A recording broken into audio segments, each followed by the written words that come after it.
Hello everyone, এই ভিডিওতে মূলত আমরা কন্ডিশনাল ফরম্যাটিং নিয়ে কাজ করব। সো অনেকেই আমরা আছি যে কন্ডিশনাল ফরম্যাটিং কীভাবে কাজ করে সেটা জানি না। তো আমি এই ভিডিওতে ফুল দেখানোর ট্রাই করব কীভাবে কন্ডিশনাল ফরম্যাটিংটা কাজ করে। সো কন্ডিশনাল ফরম্যাটিং নাম দেখেই আমরা বুঝতেছি যে এখানে আসলে কন্ডিশনের উপর বেস করে কীভাবে ডাটাগুলোকে ফরম্যাট করা যায়, কীভাবে ডাটাগুলোকে অর্গানাইজ করা যায়, বিভিন্ন কালারিং ফরম্যাট যে বিষয়টা আছে সেই জিনিসগুলো করা যায়, বিভিন্ন ফর্মুলার মাধ্যমেও করা যায়, আবার বাই ডিফল্ট কিছু ফরম্যাট দেওয়া আছে, তো ওই জিনিসগুলো আমাদের ইউজ করা যাবে। তো তো এখন আমরা একটু দেখি। তো এটা একটা সুপারস্টোর সেলস ডাটা। তো একটা ডাটা সেট আমরা যখন ওপেন করি তো ফার্স্ট অফ অল কী থাকে, দেখা যায় আমাদের বিভিন্ন ধরনের ইরর থাকতেই পারে। তো দেখা যায় ওগুলো কিন্তু আমাদের চেক করে ফেলতে হবে যে ডাটার মধ্যে কোনো ধরনের ইরর আছে কি না, ঠিক আছে, তারপর কোনো ব্ল্যাঙ্ক আছে কি না। ওগুলো সাধারণত নর্মালি যদি চেক করতে হয় তখন আমরা কি করব, যে আমাদের পুরো ডাটা সেটে সবগুলো তো 1 to 1 চেক করা পসিবল না। তো সেক্ষেত্রে আমরা কি করি, ডাটা সেটটা ওপেন করার পর আমরা একটু গো থ্রু করার ট্রাই করি যে ডাটার মধ্যে কী কী আছে। আমরা সাধারণত হচ্ছে কলামগুলার উপর, মানে কলামগুলোতে আমরা মূলত ডাটা ট্যাবে গিয়ে আমরা হচ্ছে ফিল্টার ইউজ করি। ফিল্টার ইউজ করলে সুবিধা কী হবে, সেটা আমি যখন এখানে প্রতিটা কলামে যে ফিল্টারটা থাকবে সেখানে আমি দেখতে পারবো যে আমাদের আনইউজুয়াল কোনো ডাটা এখানে আছে কিনা, অর্থাৎ এই নাম্বারগুলোর ব্যতীত অন্য কোনো নাম্বার, যেমন আমি যদি রো আর আইডির কথা বলি সেটার একটা হইতে পারে। ডেটের ক্ষেত্রে আনইউজুয়াল অন্য কোনো, অর্থাৎ ডেট ব্যতীত অন্য কোনো কিছু চলে আসছে কিনা সেটা যেমন দেখা যায়। তারপর ধরেন আপনার হচ্ছে শিফট মোড দেওয়া আছে, এখানে 3-4টা মোড আছে, এর বাইরে অন্য কোনো আননেসেসারি আনইউজুয়াল ডাটা আমাদের লিখে আছে কিনা সেটা কিন্তু ইজিলি দেখা যায়। যদিও এটা মূলত একটা ক্লিন ডাটা, তারপরেও আমি একটু দেখতে চাচ্ছি যে এখানে আনইউজুয়াল কোনো ডাটা আছে কিনা। যদি আনইউজুয়াল ডাটা থাকে সেগুলোকে ক্লিন করে ফেলতে হবে। তো আমি জাস্ট একটু ফার্স্টে এই ডাটাটাকে একটু গো থ্রু করতেছি, দেন হচ্ছে আমি কন্ডিশনাল ফরম্যাটিংগুলো দেখাচ্ছি একটু 1 to 1। তো এইখানে আমি প্রতিটা কলামই যখন যেহেতু করা হয়েছে, অর্থাৎ এখানে ফিল্টার করা হয়েছে, তো দেখতে পাচ্ছি যে প্রতিটা কলামই আমি ফিল্টারে ক্লিক করে দেখতেছি যে এখানে কী কী কোনো আনইউজুয়াল ডাটা আছে কিনা। সাধারণত এটার মধ্যে নাই, ঠিক আছে। তো আমরা ফিল্টার দিয়ে ইজিলি দেখতে পারবো যে আমাদের সঠিক ডাটা ব্যতীত অন্য কোনো ডাটা আছে কিনা। তো আমরা যেটা বলতেছিলাম যে আমরা হচ্ছে কন্ডিশনাল ফরম্যাটিংটা ইউজ করি। তো কন্ডিশনাল ফরম্যাটিং যে বিষয়টা, যেহেতু এখানে বাই ডিফল্ট কিছু ফরম্যাটিং দেওয়া আছে। ফার্স্ট অফ অল আমাদের এখানে দেখা যাচ্ছে যে হাইলাইট সেলস রুলস, অর্থাৎ কোনো সেলকে আমরা হাইলাইট করব কি না সেটা বিভিন্ন পার্সপেক্টিভে হইতে পারে। যেমন কোনো স্পেসিফিক ভ্যালুর উপরে হইলে সেটাকে আমি সাপোজ আমি কোনো একটা নিউমেরিক্যাল কলাম নিয়ে কাজ করতেছি, সাপোজ সেলসের ডাটাটা নিয়ে কাজ করতেছি, এখানে আমি দেখতে চাচ্ছি যে কোনো সেল $500 অথবা $5000 অথবা আমি কোনো স্পেসিফিক ভ্যালু দিয়ে দিলাম, সেই ভ্যালুর উপরে আছে কিনা। যদি উপরে থাকে তাহলে সেটা একটা কালারিং ফরম্যাট হবে, অর্থাৎ হাইলাইট করা হবে, ঠিক আছে। তো এটা হচ্ছে আমার উদ্দেশ্য। তো সেক্ষেত্রে আমার কী করতে হবে, কন্ট্রোল শিফট ডাউন অ্যারো কি দিয়ে আমি পুরো ডাটা সেটটা সিলেক্ট করে ফেললাম। এখন আমি কন্ডিশনাল ফরম্যাটিংয়ে যাব। এখান থেকে আমরা গ্রেটার দেন যখন আমি দিব, তো এখানে আমি কী করতে পারবো, আমি যে ভ্যালুটা দিব এখানে স্পেসিফিকলি আমি যদি 500 দিই তাহলে 500-এর উপরে আছে কিনা, সেই যে ভ্যালুগুলো 500-এর উপরে পাওয়া যাবে সেই ভ্যালুগুলো কিন্তু এখানে হাইলাইট হয়ে যাবে। অর্থাৎ সেখানে এই কালারগুলো কী হবে, কালারগুলো বেসিক্যালি আমরা এখান থেকে সিলেক্ট করতে পারবো। এখানে বিভিন্ন ধরনের কালারিং ফরম্যাট আছে, ইয়েলো ফরম্যাট, গ্রিন ফরম্যাট, অথবা অন্য কোনো ফরম্যাট যদি আমি নিজের মতো করে দিতে চাই তাহলে হচ্ছে কাস্টম ফরম্যাটে দিতে হবে। তো কাস্টম ফরম্যাটে গিয়ে কী করতে হবে, কাস্টম ফরম্যাটে গিয়ে আমরা হচ্ছে ভ্যালুগুলো ফিল কালারটা সিলেক্ট করে দিব, কী কালার হবে, বর্ডারে কোনো কালার হবে কি না, বা বর্ডারের স্টাইল কীরকম হবে, কালার হবে কি না সেটাও কিন্তু আমরা দিতে পারবো। তারপর ফন্টের কোনো কালার হবে কি না সেটাও কিন্তু দিতে পারবো। অর্থাৎ এখানে অনেক কিছুরই চেঞ্জ আছে, ফন্ট, বর্ডার, ফিল আর নাম্বার তো আছেই, নাম্বার ফরম্যাট। তো সাধারণত আমরা এগুলো দিয়ে দিলাম, তারপরে ওকে দিই।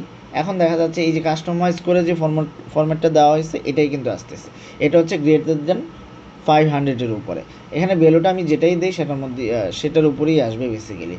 ওকে, তো এটা ওকে দিয়ে দিলাম। তো এটা হচ্ছে 500-এর উপরে আসলে তারপরে যেটা আছে সেটা হচ্ছে লেস দেন, অর্থাৎ ওই যে আমরা 500-এর উপরে দিলাম এটা হচ্ছে গ্রেটার দেন। এখন আমি যদি লেস দেন দেখতে চাই, ব্যাপারটা যদি এরকম হয় যে আমি 100 টাকার নিচে কোনো ধরনের সেল হয়েছে কিনা সেটা দেখতে চাচ্ছি, সেটা একটা কালারিং ফরম্যাটে হবে, হইতেই পারে। তো সেই ক্ষেত্রে আমি কি করতে পারি, আমি এখানে লিখে দিব যে 100, রাইট। 100 লিখে দিলে আমার এখানে অটোমেটিক্যালি নিয়ে নেবে। দেন হচ্ছে আমাদের কোন কালারটা দেখতে চাই, আমি ইয়েলো কালারের দেখবো, অর্থাৎ কোনো ভ্যালু যদি 100-র নিচে থাকে, অর্থাৎ 100-এর নিচে থাকে, লেস দেন 100, তাহলে এই যে দেখেন আমি যদি উপরে থেকে ডাটাগুলো একটু চেক করি, এখানে কিন্তু দেখা যাচ্ছে যে এগুলো হচ্ছে কি হচ্ছে, ফিল কালার হয়ে গেছে, অর্থাৎ হাইলাইট সেল হয়ে গেছে। এখন আমাদের আরও কিছু আছে, আমরা যদি বিটুইন বলি, বিটুইন মানে কি, বিটুইন মানে হচ্ছে কোনো একটা রেঞ্জের মধ্যে, সাপোজ আমি যদি দেখতে চাচ্ছি 200 থেকে 500-র মধ্যে কোনো ভ্যালু থাকলে সেই ভ্যালুগুলো কোনো একটা কালার হবে। ব্যাপারটা যদি এরকম হয় যে বিটুইনে আমি এখানে ভ্যালুগুলো দিয়ে দিব যে 200 দেন 500-এর মধ্যে, অর্থাৎ 200 থেকে 500-এর মধ্যে যদি কোনো ভ্যালু হয়, সেই ভ্যালুটার কালার কী হবে, কালারটা কিন্তু আমরা এখান থেকে দিয়ে দিতে পারবো ইজিলি। আমরা লাইট এটা দিলাম। এখন যে ভ্যালুগুলো এই রেঞ্জের মধ্যে পড়বে, light red, fill with dark red text, ঠিক আছে, তো ওই ভ্যালুগুলো কিন্তু একটা কালারিং ফরম্যাট চলে আসবে। তো এটা গেল, সেটা হচ্ছে বিটুইন। ইকুয়াল টু বললে হচ্ছে specific value, suppose 1000, 2000, 100 specific value, শুধু ওইটা খুঁজে পেলেই সে শুধু হাইলাইট করবে। Text that contents basically indicate করে হচ্ছে আমি কোনো একটা স্পেসিফিক টেক্সটে যদি হাইলাইট করতে চাই, সাপোজ আমি এইখানে শুধুমাত্র মেরিল্যান্ড যে ডাটাটা আছে সেটাকে আমি দেখতে চাই হাইলাইট হবে, অর্থাৎ ফিল কালার হবে।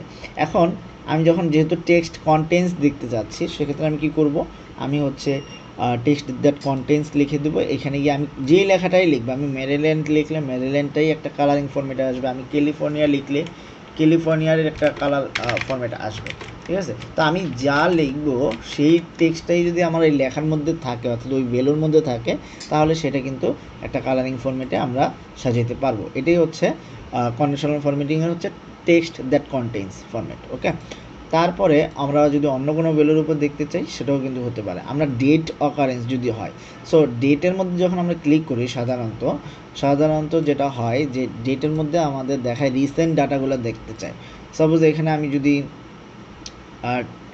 ডেট দ্যাট অকারেন্স নর্মালি আছে, সরি একটু দেখতে হবে, হ্যাঁ ডেট অকারিং, তো এখানে বেসিক্যালি যেটা দেখায় ইয়েস্টারডে, টুডে, টমেটো, এই বেসিসে আছে। বাট এটা তো নর্মালি যদি রিসেন্ট ডাটা হয় তাহলে কিন্তু আমরা ইজিলি ইউজ করতে পারি, হ্যাঁ, নেক্সট মান্থ অথবা this month, last month. But সবসময় যে এরকম থাকবে ব্যাপারটা এরকম না, তখন দেখা যাবে যে আমার কী করতে হবে, এভাবে থাকলে তো আপনি এভাবে সিলেক্ট করতেই পারেন কোন ভ্যালুগুলো ইয়েস্টারডে, কোন ভ্যালুগুলো লাস্ট 7 দিন ধরে কাজ করতেছে, এরকম ডেটের যদি থাকে সেগুলো ইজিলি সিলেক্ট করতে পারেন অথবা হাইলাইট করতে পারেন। এখন যদি এভাবে না থাকে তাহলে কি করবেন, যদি এভাবে না থাকে তাহলে হচ্ছে আমরা এখানে নিউ রুলস নামে একটা অপশন আছে, ওইখানে যদিও নিউ রুলস নিয়ে আমি আরেকটা ভিডিও করব, সেখানে পুরো নিউ রুলস নিয়ে কীভাবে কাজ করে, রুলসের মাধ্যমে কাজ করে সেটা আমি দেখাবো। এখন আপাতত আমি প্রথম যে পার্টটাতে আছি সেটা দেখিয়ে নিই। তারপর হচ্ছে ফরম্যাট অনলি সেলস, এখানে গিয়ে আমরা যখন ভ্যালু দিয়ে দেবো, সেই ভ্যালুগুলা যদি আমি স্পেসিফিক ডেটটা আমি এখানে লিখে দিই, সাপোজ আমি দেখতে চাচ্ছি আমার এখানে ডেট, আমি যদি এরকম কোনো একটা ভ্যালু আমি দিয়ে দিই, যেমন 3 থেকে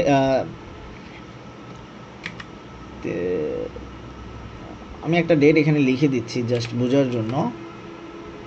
ওকে, 2019, এইখান থেকে আমি দেখতে চাচ্ছি 8/2019। এইখানে এই ভ্যালুগুলোর মধ্যে যদি থাকে সেটার কালারিংটা হবে হচ্ছে, আমি এখানে একটা ফিল কালার দিয়ে দিই, এটা হবে, ওকে দিয়ে দিই। এই যেই ভ্যালুগুলো এই রেঞ্জের মধ্যে আছে সেই ভ্যালুগুলো কিন্তু, যেই ডেটগুলো আছে সেটা কিন্তু এখানে শো করতেছে। আমি এটা নিউ রুলসে গিয়ে নিজের মতো করে দিয়ে দিলাম, নিউ রুলসে গিয়ে format only cells that contains, এখানে আমি যখন দিব তখন হচ্ছে ওই ভ্যালুগুলোর মধ্যে থেকে ডেট থেকে নিয়ে আসতেছে, হাইলাইট করে নিয়ে আসতেছে। আর যদি ওই রকমের হয় যেমন হচ্ছে date occurring specific recent data হয়, তাহলে তো ওইটা ইউজ করতেই পারবো, ঠিক আছে। তারপরে যেটা আছে ডুপ্লিকেট ভ্যালুস, অনেক সময় দেখা যায় যে সাপোজ এই নাম্বারের কথাই যদি আমরা চিন্তা করি, আমরা এই নাম্বারের মধ্যে যদি দেখতে চাই এমন কোনো ভ্যালু আছে কিনা যেটা ডুপ্লিকেট, অর্থাৎ বারবার বা ভুল করেও হইলেও দেখা যাবে একই ধরনের চলে আসতেছে, ঠিক আছে, 1122 এরকম ভুল করে যেটা হয়, ভুলও হইতে পারে।